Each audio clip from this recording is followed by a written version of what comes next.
Hello po mga babes! Kumusta po kayong lahat? Sana okay lang kayo.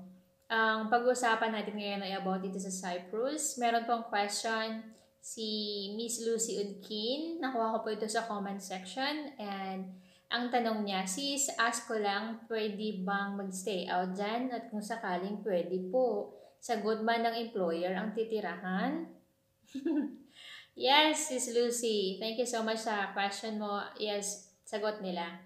Provided nila lahat yan. Yes, kapag sila yung nagsabi sa'yo, ha? Kasi pag nag-interview sila sa Pilipinas, for example, sa Pilipinas ka, at mag-interview sila through Skype, sasabihin ka agad nila yan kung stay out ka ba or hindi.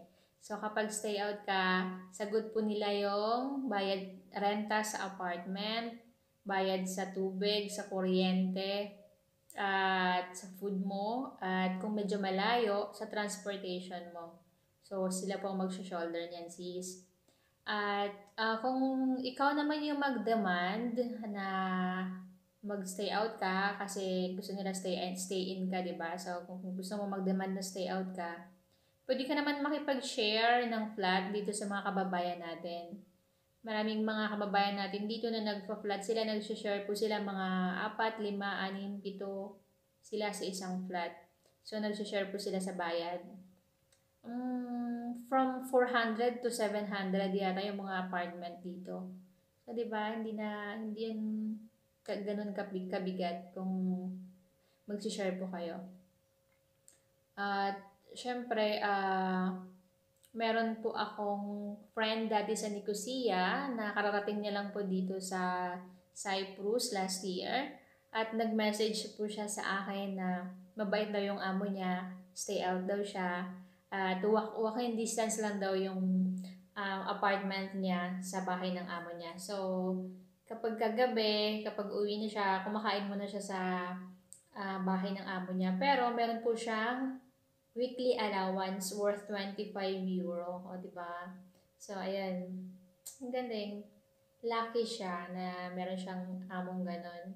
Ang bait. And then, meron din po akong kaibigan dito na halos kasabayan ko pong pumunta dito sa Cyprus. Si Ate Ovel. Nasa Paphos po siya. At sa interview pa lang, sinabi na sa kanya na malapit lang daw yung bahay niya.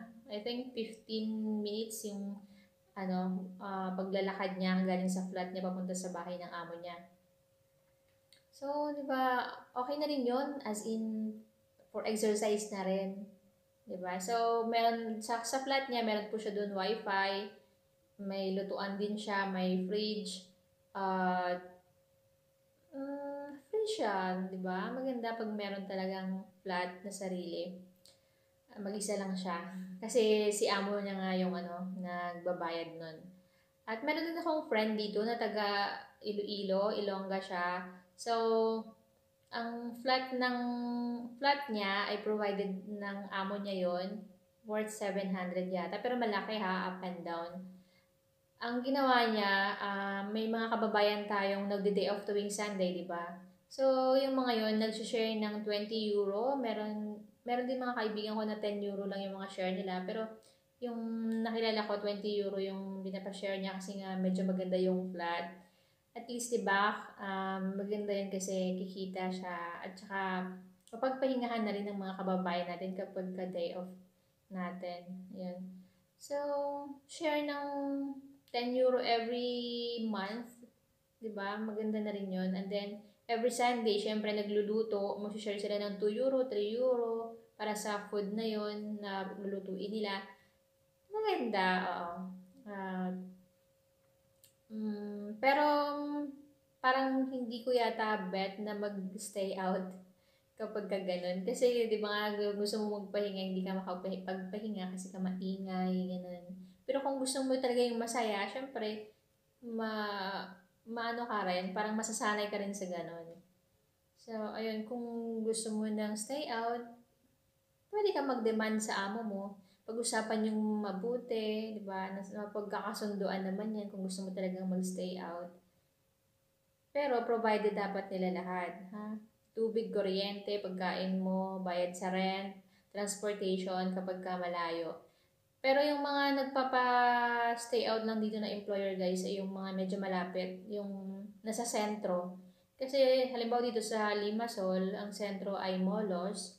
So maraming apartment sa katabi. So yung medyo yun yung mga may maraming nagpapa-stay out. Kagaya sa Nicosia. Yan, maraming nagsi-stay out sa Nicosia eh. Larnaca, Paphos, yan. So, pag-usapan yung maigi ng employer mo kung gusto mo talaga ng stay out, kung ayaw mo ng stay in. Napapag-usapan naman yan, napagkakasunduan naman yan. So, ayan sis, siguro naman nasagot ko na yung mga tanong mo. See you sa next video. Maraming salamat sa panunood, maraming salamat sa question mo, at sana safe tayong lahat. Bye!